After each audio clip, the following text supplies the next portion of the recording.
right, Saints fans and Hoodants, this is Coyote Mosley with Bob Rose of Bayou Blitz. What's going on, Bob? Not a lot, Mr. Mosley. How was your day of non-Saints watching football? Man, I was rooting for the Dirty Birds. I'm sorry. Yeah, it came out my mouth. But they won on the last play, the last second of the game with Julio Jones. Man, he broke the plane, and I'm so happy that the 49ers went down. Guys, look, I don't care what anybody says. That team is not the number one team in the National Football Conference. I don't care what you say. They're not. And hopefully our boys be able to take care of business tomorrow against Indy and be able to really prove to people that we belong at the number one slot. But this gives us hope and should give a lot of people in the Who Dat Nation hope to know that we can go down into San Francisco and beat them on their turf. Yeah, and you know what? I think that this Saints team is constructed in a way that they can beat the 49ers or anybody else, not just in the Mercedes-Benz Superdome, but in any other venue as well. They scored again. I'm sorry. I am hoping that it doesn't come to New Orleans having to go to San Francisco or Green Bay or anywhere else for that matter to win a playoff game. But I repeat, I think that this Sean Payton squad is constructed to win on the road, maybe more so than any other Payton team that we have seen. How do you feel about that? Yeah, well, if you look at the road record, we have a better road record than a home record.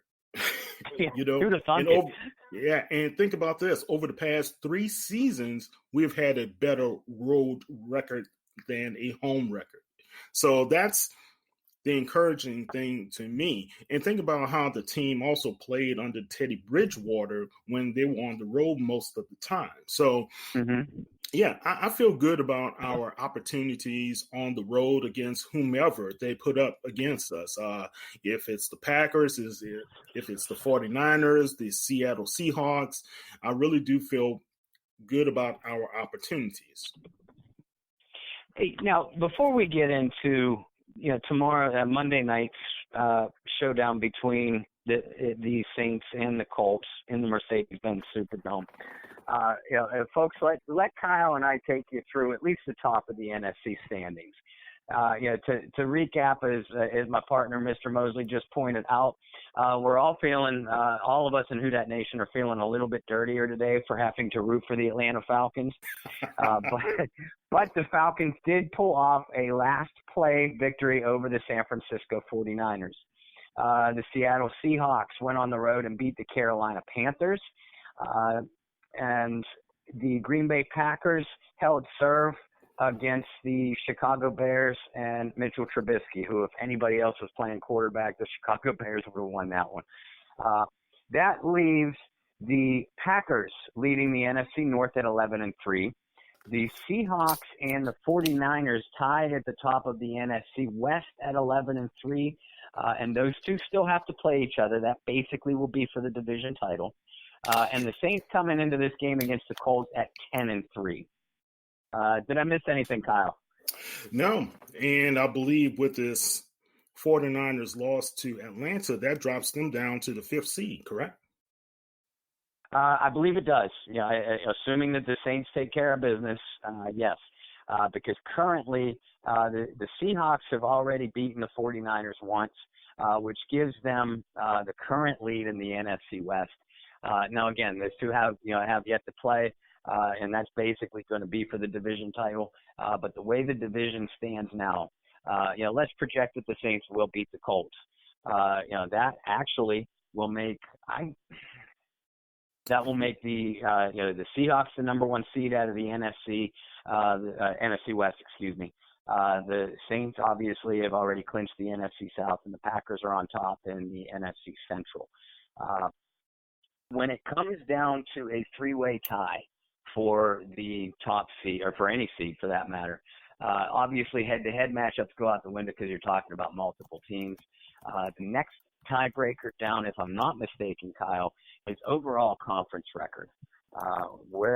This is where the Saints might come up on the short end in a three-way tie. Am I wrong? Yeah, well, we defeated the Seahawks, right?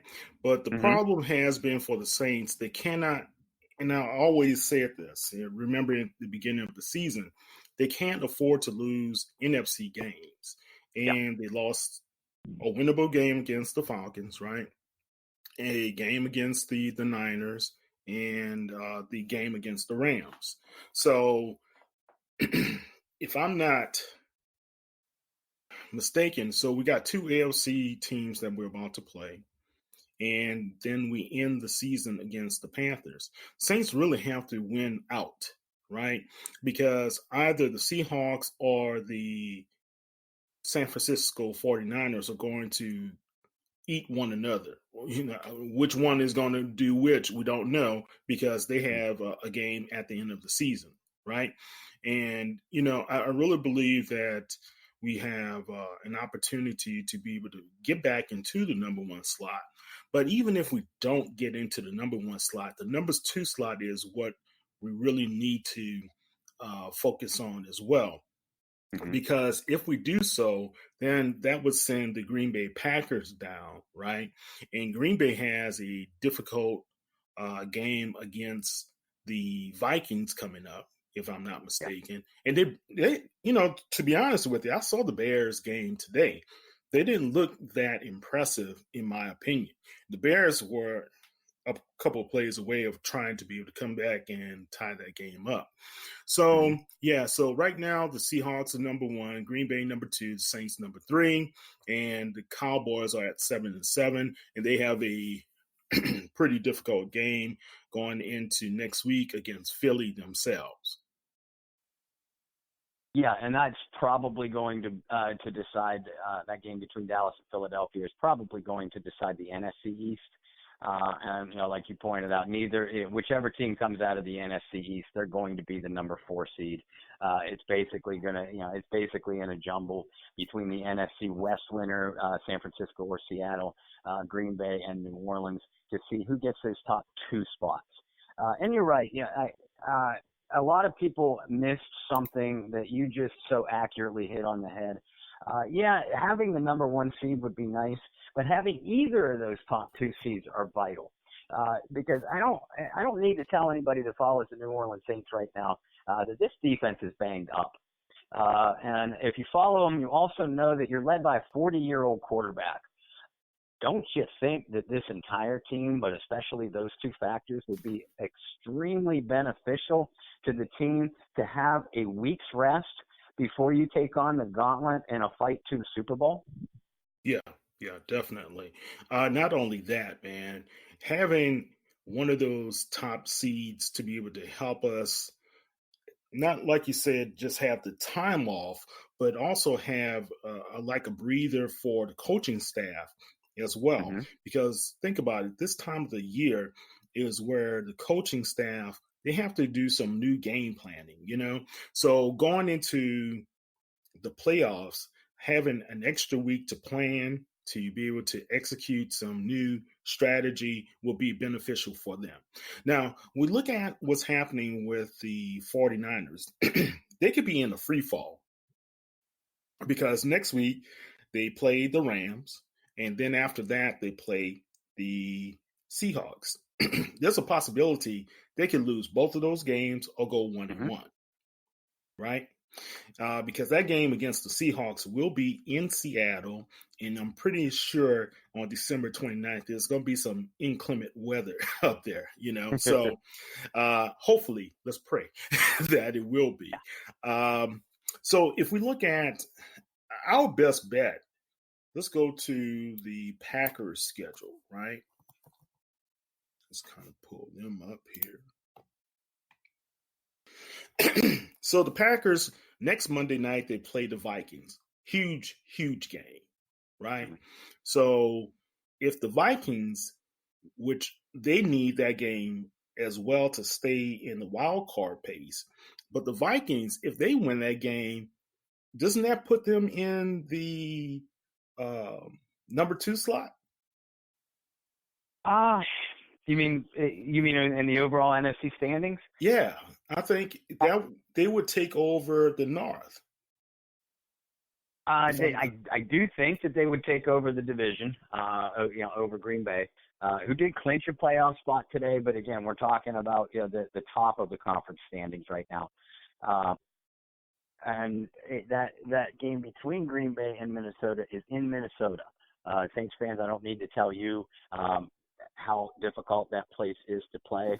Weird things happen to opposing teams. We all know that, and Minnesota matches up extremely well with Green Bay. They pressure the quarterback well, and Green Bay does not protect Aaron Rodgers well. Minnesota's secondary is getting a little bit up there in years, but they're still skilled.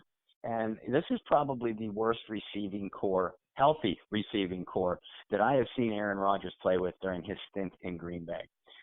The Green Bay Packers don't win on the offensive side of the ball. They really don't. Their defense is rugged and solid, but can be had on the back end. Minnesota wins their games offensively by controlling the football up front with an improved offensive line, at least from a run blocking aspect, which sets up play action passing. If you have a good play action attack, nothing is better to protect your quarterback. And Kirk Cousins, when he is free, he can and will pick a defense apart. It's when he gets pressured in big moments that we've seen him revert to Kirk Cousins. So I like the way the Vikings match up against the Packers. And you're right, without having the full standings in front of me, I do think that if Minnesota does beat Green Bay, that they will at least hold the tiebreaker advantage for the NFC North. But more importantly than that, Kyle, you and I were talking at the opening of the show about how this could shake out for New Orleans in the event of a 3-way tie for the top of the conference. Well, if the Packers lose one more game and the Seahawks can manage to beat the 49ers to win out in the NFC West, and of course the Saints have to take care of their own business, then we're talking about a whole different ballgame, because now you're talking about a 2-way tie for the number 1 slot in the NFC between the New Orleans Saints and the Seattle Seahawks. And the Saints, as you pointed out earlier, the Saints will own that tiebreaker advantage because of their defeat of Seattle, in Seattle, by the way, behind Teddy Bridgewater, in Week 3.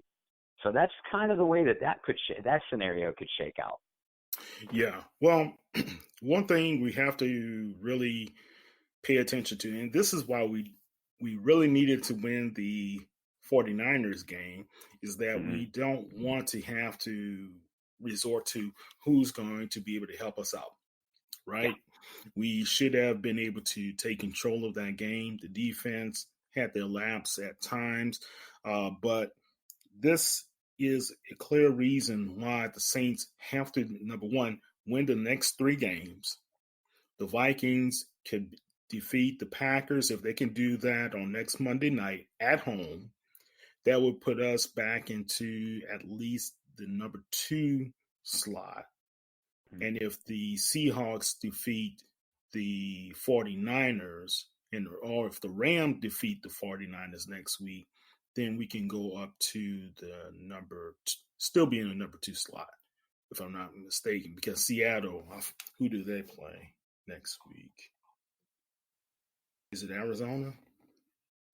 I believe so. I believe Seattle finishes out with Arizona, then San Francisco. Yeah. Okay. So you never know with Arizona. Look how they played today against the Browns, And Dan Arnold, Saints old tight end, had a pretty nifty grab in the corner of the end zone. So, yeah, man, look, all in all, Bob, I think the best thing you can really do at this point of the season, where there's not much wiggle room, is just take care of your business.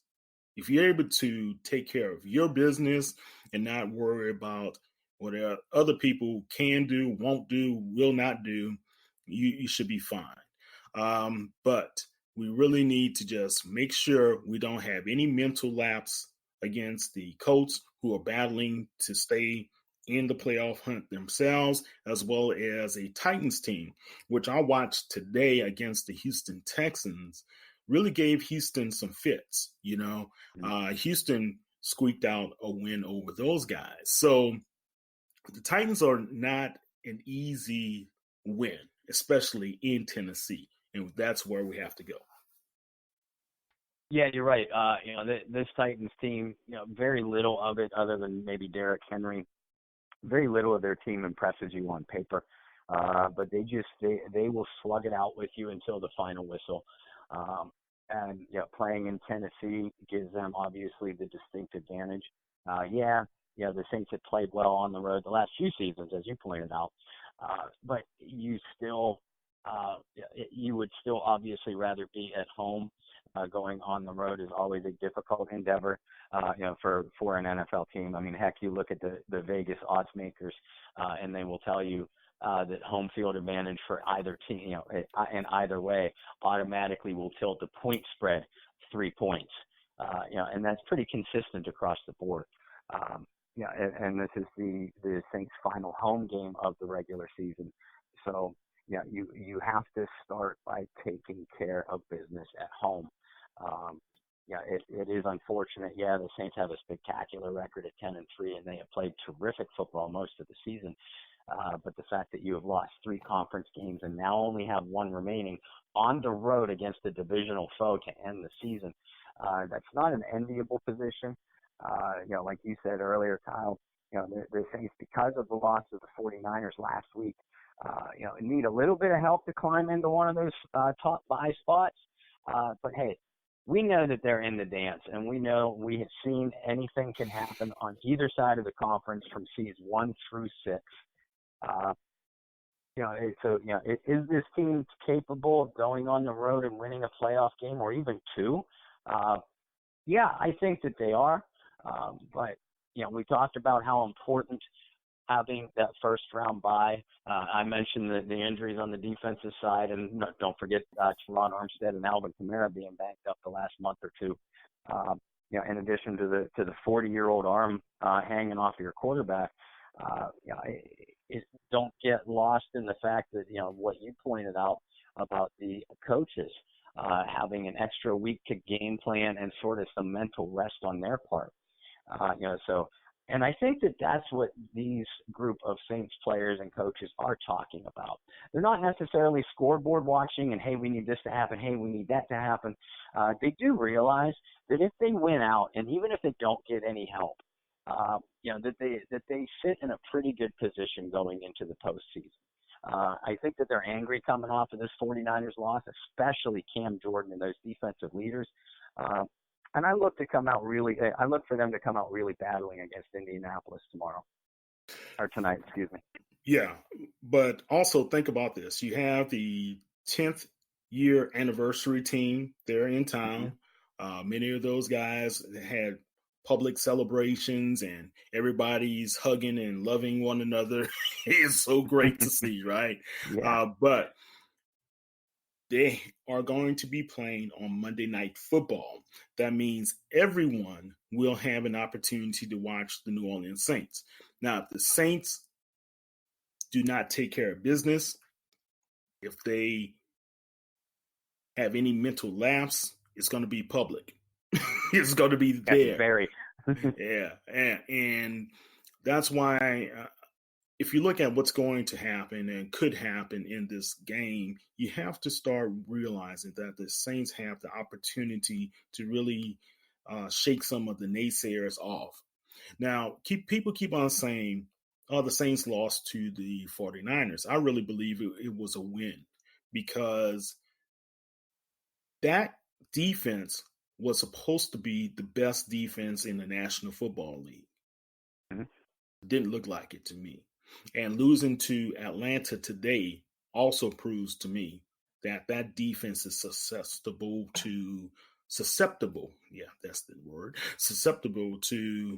losing to good offensive teams like the Saints. Mm-hmm. So I'm not confident in those guys.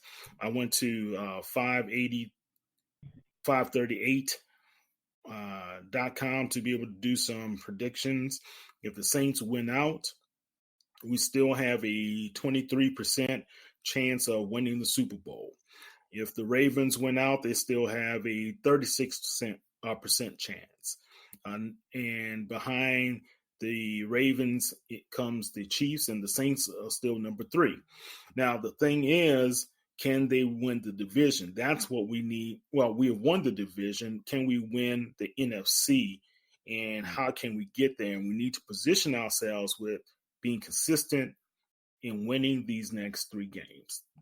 Bottom line, we can't have any mental lapse, especially from Eli Apple or Marshawn Lattimore or PJ Williams. Okay. And we just got to have those guys thinking through their technique and, and being able to really play your man the best way you can, I need to ask you this question. Knowing some of those guys are not just 1 and 2 year pros, right? And Marcus Williams really scares me at being a strong safety.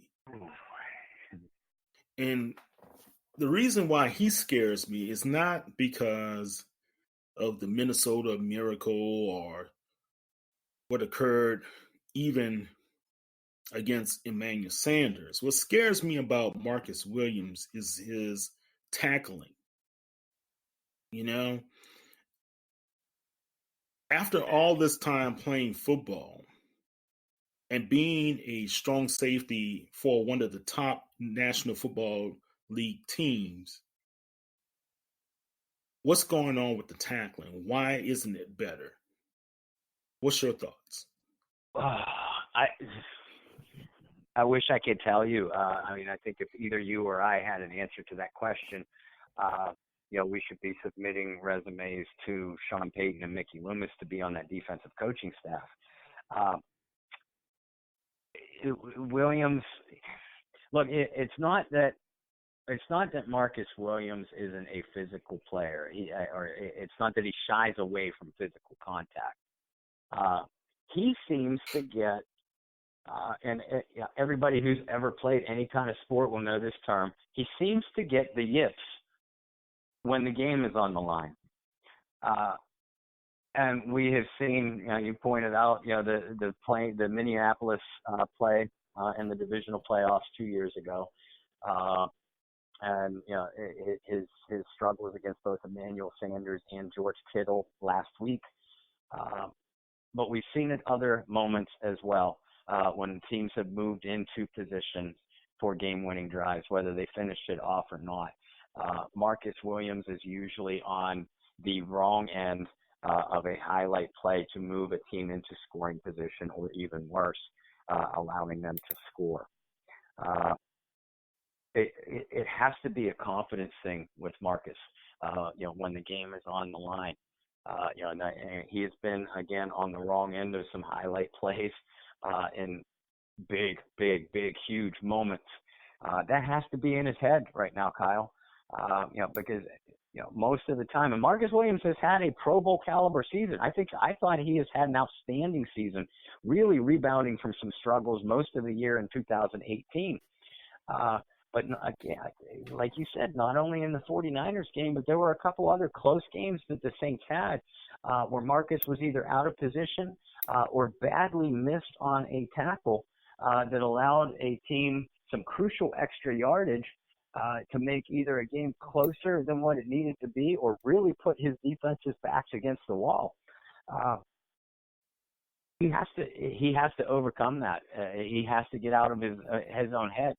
Because what are you going to do? You can't sit him down, when the game is on the line. He is, at least in theory, he is one of your defense's best players and best playmakers. So you need him on the field. He really needs to study film, and I don't mean film on opponents. All these players do that every week. This is where I kind of differ from your opinion. I think he's had a very good season when it comes to some ball hawking where he has had the interceptions. But recall the first game of the season against the Houston Texans. 2 times where he could have stopped Deshaun Watson. He chose to either try to hit him with a shoulder, right? Or he whiffed at him. Not trying to really have some physical contact. And guys, I know it's difficult out there. You don't really want to hit somebody, but I've got to think back to the guys of old. When you are the best strong safety, in my opinion, was Ronnie Lott. Then you have guys from the Raiders. I remember those guys, Haynes and those guys did not shy away from contact. Right? So what I'm saying is a strong safety has to be the guy that you're the last, I guess, the last line of defense. That's the best way I can say it, right? And if all fails, you have to be the one to kind of make sure you guard that goal line. And when the ball went up for Emmanuel Sanders, he's looking at the ball. I know it's easy to track a ball and get lost in the dome's lights because I've been down on that field. But the thing is, when you are playing that position, he shouldn't have been trying to track the football more than tracking who? Sanders. Yeah. You see? Because your guy fell down and you're the last person there. You know, you've got to make sure that you're upright in order to get Sanders. And Von Bell did something that was kind of strange on that play as well. Instead of tackling Sanders, which he had every opportunity to do so, he's trying to knock the football out of his hand. I know. Right? So now Bell is out for this game against the Colts because of a knee injury. So who are they going to turn to? Is it going to be Chauncey Gardner-Johnson, which has the propensity of every game to at least have 1 or 2 questionable calls against him? Now, the thing you got to love about him, he's 1, aggressive. 2, you can see the potential in his playmaking abilities there. He's a rookie. So I give it up. He's tough as well. So I'm not knocking his ability to try to be aggressive. I'm saying, where are the rest of these guys? Why aren't they trying to be as aggressive as Chauncey Gardner-Johnson? Right? And that's a great question. And as a strong safety, that's where I believe he's missing it. Yeah. I mean, it's hard to disagree with your points, Kyle. I don't, and I'm Saints fans. Neither one of us are calling Marcus Williams soft. Okay, they're very. Maybe I shouldn't say he's missing it. I think I need to see him to improve on, because he does make some plays. Now, I'm not going to take that away from him, but he has to be more consistent in the tackling area. No, there's no question that you're right, especially when the game is on the line. And now this Saints secondary is shorthanded for this game anyway because of Von Bell and his knee injury. And you're right. You know, the Saints, I fully expect the Saints to start Chauncey Gardner-Johnson in his place, in Von Bell's place. But, folks, that has a trickle-down effect. You've just made this secondary a lot thinner now because Gardner-Johnson was your team's best nickelback. And in nickel packages, he still could move into that role. I expect to see Chauncey Gardner-Johnson man up on Colts tight end Jack Doyle, probably more than any other Saints defender. But that leaves P.J. Williams on the field for more snaps. Yeah, and P-Rob is injured. He's out for the game. Yes. Yeah, you're right. So that leaves your dime back now out. And look, Marshawn Lattimore, I thought, of all the Saints' second defensive backs last week, I thought Marshawn Lattimore played a fairly solid game. Everybody else struggled. Definitely their worst outing collectively of the 2019 season, and many of them had their worst games of the 2019 season individually. I'm looking at you, Eli Apple. Eli has struggled over the last few weeks now. I'm not going to say that a certain SI.com piece may have jinxed him, but he hasn't played well since then. Yeah, somebody said he needed an extension or another contract. I think I heard that somewhere. And look, T.Y. Hilton, the Colts' most explosive wide receiver, is a game-time decision with a calf injury. If T.Y. plays, expect Marshawn Lattimore to shadow him all over the field. But don't sleep on Zach Pascal. Hopefully I said that young man's name right. The second-year Colts receiver has been playing extremely well as Hilton has been hobbled. Pascal and Jack Doyle have made a pretty decent 1-2 tandem of pass catchers for Jacoby Brissett, the Colts quarterback. The Saints defense has shut down more formidable passing games this season. But over the last, I'm going to say month, really, the secondary as a whole has struggled. We saw them give up almost 400 yards passing, I think 380 yards, net through the air to the 49ers last week. All due respect to Jimmy G from the 49ers, he ain't Joe Montana, he ain't Steve Young. 2 weeks before that, we saw them give up, an alarming number of big plays to Kyle Allen of the Carolina Panthers. Kyle Allen isn't seeing a Pro Bowl anytime soon. The Saints are letting, I'm going to stop short of saying journeyman quarterbacks, but second and third tier quarterbacks tear them apart. We know their spot in the postseason is clinched, but you ain't going to last in the postseason very long if you're giving up those kind of passing yards to Garoppolo and Kyle Allen. That's that. Von Bell is out. Yeah, Patrick Robinson is out. The rest of these guys, you and I both agreed earlier in the season that this was probably the deepest Saints secondary from cornerback back to safety that we have seen in quite some time. These guys now have to step up and play like it. The onus is on them. The New Orleans defense is able to pressure the passer. We've seen it nearly every single game. Even with Davenport and Rankin shelved for the season, I still expect them to bring pressure up front. The coverage has to hold up, though. It has to, not only to win this game, but to win games through the playoffs as well. Yeah, well, then you have to look at who else will be the backups. And you still have Justin Hardy, who could potentially come in and serve as a backup. You still have Saquon Hampton. He was active for a couple of games. He hasn't really seen the field much. He had a couple of times. But he could be able to be the one to come in and play a little bit more for the Saints this game, but all in all, man, it's just one of the, I call it 'tis the season to have injuries. You're going to have injuries at this point, and you see the Saints have had some significant injuries with Davenport as well as Sheldon Rankins.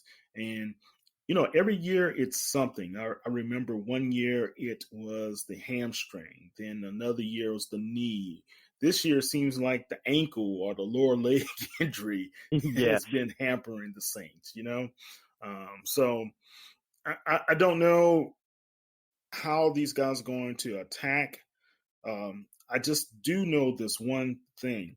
The Colts and the Titans have this not give up mentality about them, and Saints need to score early, score often, and get up fast on these teams.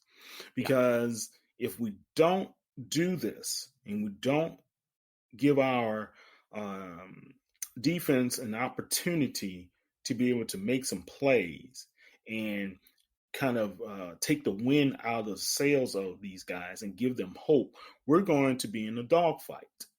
And we need to be able to really impress our will upon the Colts as well as the Titans. I know I'm looking down the head at the Titans, but I just know that this is probably one of the more critical games the Saints need to win, in my opinion. Yeah, there's no question about it.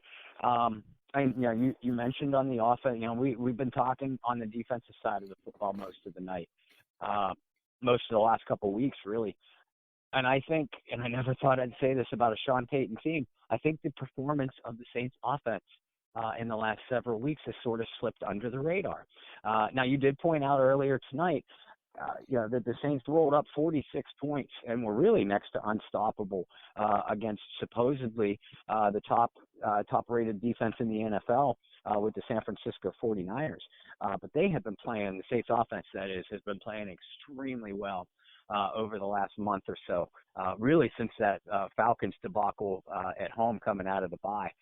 They have been really humming, and they've been able to do it without Teron Armstead, who came back and played pretty decently, but he was probably only at, 75%, 80% of his normal capabilities with that ankle injury. And Alvin Kamara. Alvin Kamara has been MIA, missing in action, as far as making big plays. He's still getting his touches, but he's not being the difference maker that we are used to seeing from this young man over his 3 years in the league. Michael Thomas is going to be all world. He's just beastly. We know what Thomas is going to do. But it's that offensive line. Drew Brees is playing extremely, extremely well. And Jared Cook, who is all but officially cleared to play against the Colts. I think he may be a game time decision too, but everybody seems to think that he's going to be a go. He has been really formed into a difference maker for this Saints offense and Sean Payton at the tight end position, something we haven't seen since Jimmy Graham in his prime. Would you agree? Yeah, definitely. They knocked out Pierre Thomas. They knocked out Jared Cook. It's time to exact some revenge on these guys, man. Jared Cook was about to eat them up. Yeah. And if that injury did not occur, we could be talking about a different result, right? But we still have to take care of the football on the back end. Now, I'm going to say something that may make a lot of people angry, but I think Alvin Kamara is suffering from missing Mr. Mark Ingram. He misses Mark Ingram. And I know people are going to say, well, he's a third-year pro, and he should be performing a lot better because we expect him to, and he's capable of doing it. But I think what Mark Ingram brought to the Saints locker room is what has been missing for Alvin. It's that energy, the camaraderie, the presence, right? And if you notice Mark in his post-game comments after the Ravens defeated, I forgot the team this last week, Thursday night, they won. Mark Ingram was the hype man. I called him he's like the Flavor Flav for Public Enemy. He's the hype man. And sometimes a locker room needs a hype man, right? And I think that's something, the element that teams pretty much, especially front offices, don't really think about, I think that's what Mark Ingram brought for Alvin, and I think he may be suffering from that because if you look at his eyes, it just doesn't seem like he's all there. I was looking at his eyes on the sidelines. That last game, especially after he fumbled, just didn't look like we had that same Alvin Kamara, But put all of that aside, we have to win. And if we can get to him, if hopefully one of the past guys pulled him aside, talked to him this past weekend and told him of his importance, to let him know how important he is to winning the games. The Saints have to utilize him as well as Murray. I think this was the first game when we went over 100 yards that we lost against the 49ers, right? So we still have that winning formula. If we're able to go over 100 yards rushing, as well as control the clock, and the defense is able to put the stops offensively from the passing game, not from the rushing game, but from the passing game. But we have another team that's going to be a heavy run team, the next two teams in the Colts and the Titans. So we need to be able to really focus on that.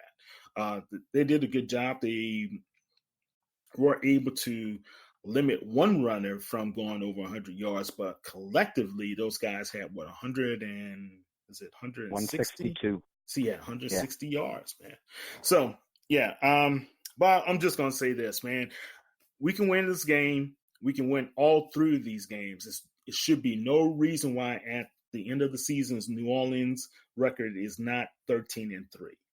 We should, if we're able to win all of these games, Seattle takes care of the 49ers here and there. I think the Saints are going to go back up into the number 2 slot because Green Bay will lose against the Vikings, in my opinion. And I think the Vikings can capture that NFC North.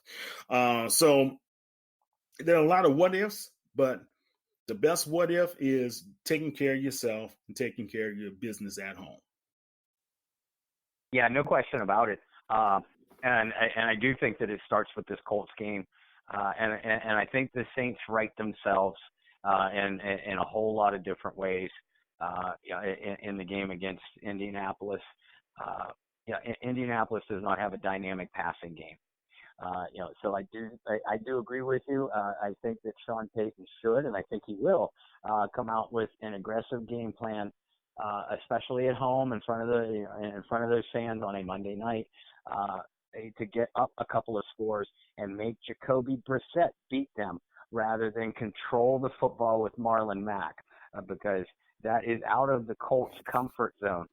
When they have to go pass heavy, especially with the injuries through their receiving core. T.Y. Hilton, whether he plays or not, even if he does, he's not going to be even close to 100%.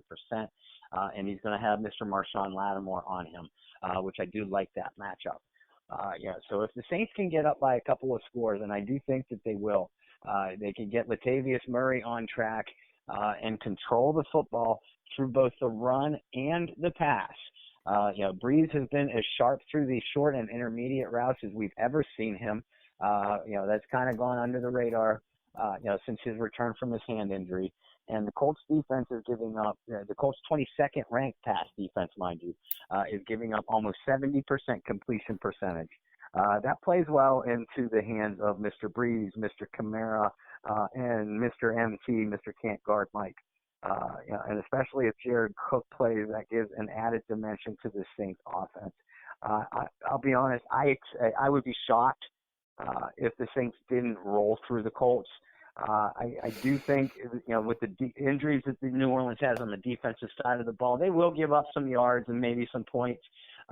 Even if it reaches an I don't care point of the football game, when the Saints are way up. But I'm going to go with the Saints in this one, 34-23. I can see that. I think it's going to be more like a 37-24 type of game, giving up some late touchdowns, just to make it look interesting on the books. But we also get to see Muhammad. He returns as defensive end to the Superdome. We gave up on that young man, in my opinion, a little bit too early. And now he's starting for those guys. So right now, Seattle is number 1. I'm looking at the playoff picture. Green Bay is number 2. Saints number 3.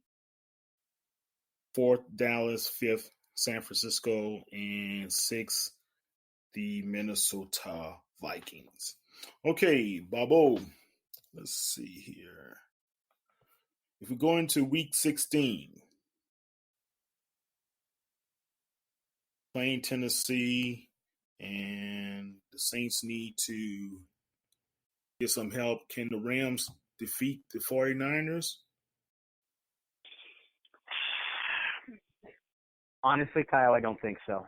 Well, can they? Yes. Do they have the horses? Yes. They can't protect Jared Goff well enough. Goff injured his hand. It looked like a little bit in the Dallas game today. Hit it off of a helmet, and he just, he wasn't nearly as accurate through the rest of that game. And the Cowboys, now granted, it's not like the 49ers have Ezekiel Elliott running the football like Dallas did today, but Dallas rolled up over 200 rushing yards on them. And even though the pass rush got to Dak Prescott a couple of times, as you would expect, the Rams have a good pass rush. He was just able to make some plays on the move, Dak was. I see it being a close game between San Francisco and Los Angeles. But Los Angeles is I don't think they're officially eliminated yet, but they're all but out of the playoff picture. So you give it to the 49ers that they can win. Okay. I do. I think so the 49ers check will. this out. If the 49ers win and Seattle maintains and wins against the Cardinals, the Saints would jump up and the Saints defeat the Titans, provided they defeat the Colts, right? The Saints would jump up into the number 2 slot. Okay. Now, check this out. If, let's say, the Rams defeat the 49ers, the Saints still maintain the number 2 slot. But by any chance, if the Cardinals defeat the Seahawks, the Saints jump up into number 1. And the Seahawks number 2. But then the San Francisco 49ers go all the way down to 6 seed. That's unique. Yeah. So let's go to week 17. Let's say New Orleans, we play Carolina, we win that game, right? And then where's Seattle? Seattle defeats the 49ers. They stay number 2. We stay number 1. Okay. So let's just say the 49ers defeat Seattle. Then the Seattle goes all the way down to 6, and the 49ers go up to the 2nd seed. Just like that. And see, Saints fans, it is that easy. It's not like we need the rest of the league to lose the rest of their games, for the Saints to grab the number 1 seed. I am focused on a few different things over these last 2 weeks, and you pretty much highlighted all of them. That Rams San Francisco 49ers matchup next week is pretty big. Not as big, in my opinion, as to the New Orleans Saints fate, as is the Minnesota Vikings against the Green Bay Packers. Right, and I'm glad you said that, Bob, because next week, if the Packers win, and let's see, the Packers win and Seattle wins, guess who's number 1? The Green Bay Packers. Really? Yes. Wow. Even if the Saints win, the Green Bay Packers jump into the number 1 slot. Now, let's say San Francisco wins. This is what's interesting. Now, if San Francisco defeats the Rams next week, the San Francisco 49ers and the Green Bay Packers win, and the Saints win, San Francisco gets their number 1 slot back, and the Green Bay Packers, they go to number 2, and we go down to number 3. Those 2 games are crucial right there. The Rams, which looks like it's going to be difficult for them to win if Goff is going to be out. We don't know. But his thumb looked kind of flimsy. It looked worse than Drew's thumb. looked. Yeah. So let's go to week 17. Let's say if Seattle defeats San Francisco, then Seattle will be catapulted up to the number 1. And who's Green Bay playing the last week of the Lions? let's say they lose against the Lions. Saints will go up to number 2. Okay, so still we have opportunities to go up to number 2. The main thing, we still have to just play out and do what we need to do and win every game. Yeah, and it does start there. And as Kyle just pointed out, Saints fans, there are multiple paths for the Saints to not only to grab either one of the top 2 spots out of the NFC.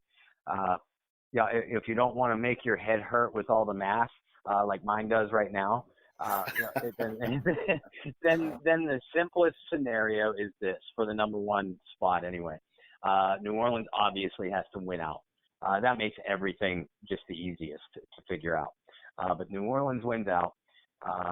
Minnesota defeats Green Bay next week on Monday night. And then Seattle defeats San Francisco the following week in a matchup where the 49ers have to go to Seattle. Really, if those 3 things happen, the Saints win their final 3, Minnesota defeats Green Bay next week, and Seattle defeats San Francisco the week after, the Saints hold the number 1 seed. Mm-hmm. That's the easiest path without, it doesn't matter what anybody else does. If those 3 things happen, the New Orleans Saints hold the number 1 seed in the NFC playoffs. Yeah. Well, we shall see. I just want these guys to be playing well. This is the point of the season now, and I listened to what Troy Aikman was saying about the 95 Dallas Cowboys team. It was some shaky times in their Week 14 match, and it wasn't until they got down to this week and played the rest of the season, and then they went on to win the Super Bowl. I want to see how our team performs against teams they need to win against, can win against, and will impose their will against. Right? That's what we needed to see. And I know I listened to a couple of things and read some stories about Sean Payton. He was getting roused by the meat guy at Whole Foods. Well, I mean, it was a fair question. Why did you go for 2? So don't get pissed off, Sean, because everybody in the world is thinking that. He went on the offensive and started to attack the meat guy. That was funny, man. But bottom line, man, we just need to see a more complete effort from the team, and we need to see how the team will be able to perform. Now, I know we keep on saying, and you heard from the team, that they haven't put together their best effort yet. Well, this is the time to start doing it. Yeah, for sure. I mean, we as good a record as the 2018 Saints had. I think you and I can both agree, and we said so at the time too. They were not playing their best football going into the playoffs, and it showed. Even in that divisional round victory, it was a hard-fought victory, and they played well enough to beat Philadelphia. But it showed that wasn't the team that steamrolled through the rest of the league through the first 2/3 of last season. I hope that we're not seeing the same kind of thing again. We saw the Saints defense be frankly dominant over the first half of the NFL season. But on the offensive side of the ball, and I grant you Bridgewater was in the game. One game, the rushing game wouldn't perform up to its abilities. The next game, the rushing game was fine, but the passing game wouldn't perform up to its abilities. Now we're seeing over 2 of the last 3 weeks against Carolina and last week against San Francisco, the Saints offense is back to looking like they're next to unstoppable, while the defense looks like they're being sliced through like a hot knife through butter. These 2 sides of the football, they need to come together, and they need to do so quickly. This Indianapolis team will fight you and fight you and fight you for every yard, every point. The same thing with the Tennessee Titans. We know what the Carolina Panthers can bring to the table, and don't think for 1 second, I don't care who is injured and who has been fired from the Carolina Panthers so far. They would like nothing better than to put the New Orleans Saints behind the 8 ball going into the postseason, being a divisional rival, hosting the Saints at their place. The New Orleans Saints are going to have to play some very good football to go 3-0 through the rest of the season. And I don't have to tell any of you how loaded, how top-heavy, how deep the NFC Conference playoff picture is going to be. Really, every single one of the teams that Kyle and I ran down tonight, including, and I hate myself for saying this, but including the Dallas Cowboys, every single one of these NFC playoff teams or potential playoff teams have the talent on their rosters to make a Super Bowl run. So New Orleans is not, I don't care if they do come out of this with the number 1 seed. They're still going to have to play their best football to reach the Super Bowl. Yeah. Everybody right now is either do or die, in my opinion. And if you go rumbling, stumbling, and bumbling into the playoffs, it could be an early exit. Yeah, and I mean, we have seen number 1 seeds get upset by 6 seeds at home before, so we know that it can happen. If you're a fan of the New Orleans Saints, I don't need to remind you of all this team's postseason heartbreak. No, please don't. Even before the last, and I don't want to either. My head still hurts from our math before. I don't need to make my stomach hurt too. And that goes far back beyond just the last couple of years in Minnesota and against Los Angeles. This team knows, this franchise knows that it can't take anything for granted. We said, Kyle and I and many others said coming into the season, that this Sean Payton-led team was going to be on a mission. And we saw them open the season with precisely that kind of mission. But now at this point of the NFL regular season, it's a war of attrition. Are the Saints deep enough, and are they hungry enough? We know they're talented enough, but we also know that they're beat up, so it's going to test their depth. And we need to see now if they are hungry enough to finish out this mission. Yeah, definitely. So, Saints fans, let's root for the Vikings. So if we get those guys to do what they need to do, and then I think we will have, I think our potential for a first round bye goes up to 79%. If we don't have that win there, and let's see, they lose the next game. Yeah, our percentage goes down. All right, so yeah, we just got to take care of business, and the Vikings have to take care of their business. But either way, we just need to get that first round bye. All right, Bob, any last words, comments, criticisms? Not off the top of my head, other than who dat. New Orleans Saints. Let's start this mission off with a big firecracker against the Indianapolis Colts on Monday Night Football. Kyle and I both expect you to roll. Don't make us look dumb. We need to look smart, guys. Well, look, don't make me look dumber than I am. But anyway, guys, let's have a good one. You can always follow Bob How on the World Wide Web. Well, of course, the majority of my journalism work, thanks to Mr. Mosley and Mr. John Hendricks, can be found on SI.com. That's SportsIllustrated.com. Just go to the site, find NFL, click on New Orleans Saints. You will find Bob Rose. You will find Kyle Mosley. You will find John Hendricks and any number of our wonderful staff. That's the easiest way to find our Saints work. I can be found individually, where I post all of my work as well, on my Facebook page, Bob Rose, or Twitter at BobbyR2613.